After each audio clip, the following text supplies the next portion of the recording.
My name is Matthew William White. Served 7 years in the United States Army. Did 2 tours in Iraq. I led a sniper team for a couple years. I was an infantry team leader, an infantry squad leader. Roger, copy. Hey, do not engage. They're directly to our west. It's coming from their west. I've been on, 17 combat deployments. Well, if you've been on that many, you should have already been, seasoned, and you shouldn't have to worry about anything. Hey!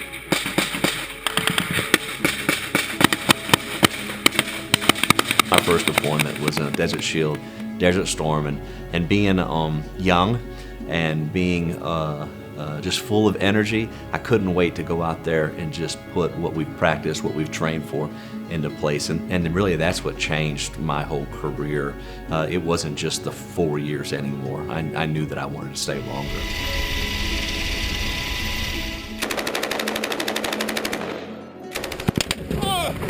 I'm hit! I'm hit! I think PTSD is a very misunderstood thing, because my brain is always searching for a threat. And if there is no legitimate threat there, my brain will find the smallest threat that it could possibly find, and it'll fixate on that. And unless I take measures to prevent that, it just drives me nuts.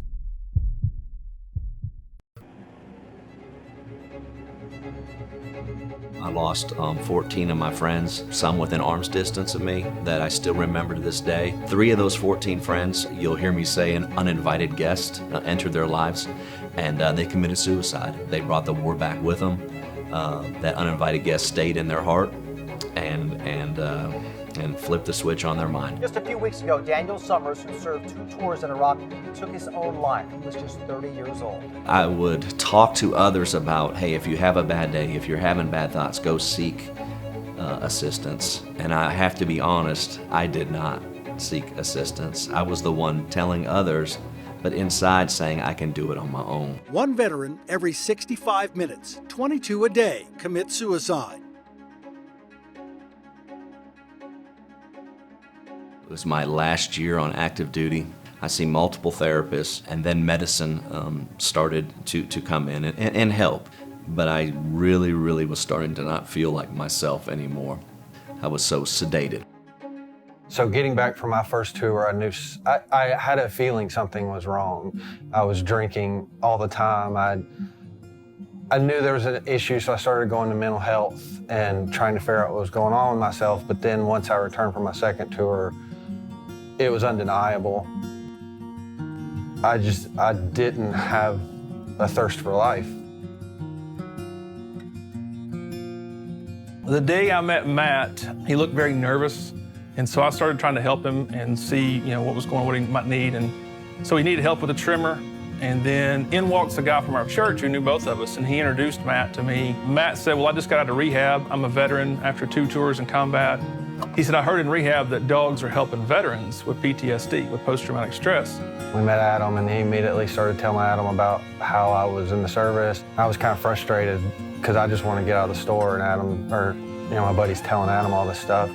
Next thing you know, Adam telling me he has a dog that the person who was going to buy the dog had just canceled on him, and he was willing to give me this dog, just because we're thankful for your service. The light bulb went off in my head, like I could help this guy somehow. And I've got a lab puppy if you want it, and I will help you. However, what happened was Matt came over the next day to get his puppy, and we spent the whole day together.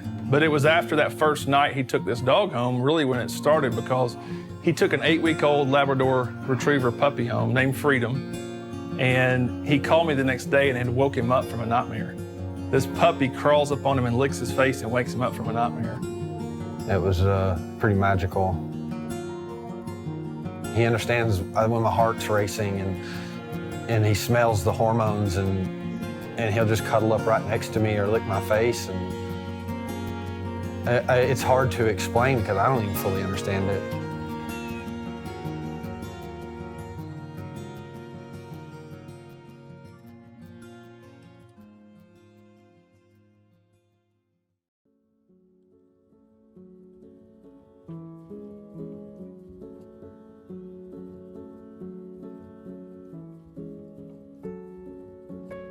My name is Selena.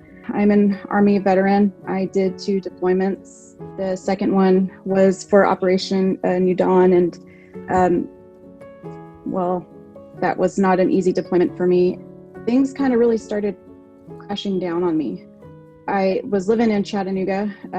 I was finishing up my bachelor's degree in exercise science, and I pretty much got to a point just to where I had stopped going to school, and I wanted to go to PT school, but I just couldn't handle it anymore. I couldn't handle the stress of school. I couldn't handle the stressors of being around a whole lot of people. And I almost quit. And it was through Amy, at UTC. She got me in contact with what was Operation Freedom Dog at the time, and I put in my application. Operation Freedom Dogs is an amazing organization that is reconnecting veterans through service dogs.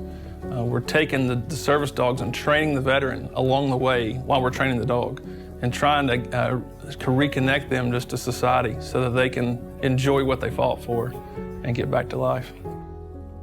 I feel like I can let go. I can go into empty rooms. I can go in anywhere, and if there's something that I don't hear, I know for sure Millie is going to hear it. The dog is their driving force, and the reason they wake up every day is pretty magical. The grand vision is to see us helping the spouses and the kids, and because this affects not just the veteran, this affects the family, the extended family, and the whole neighborhood. The suffering it affects all of society. The great thing about Millie is that she's gentle when she needs to be, she's happy when she needs to be. It's been life-changing.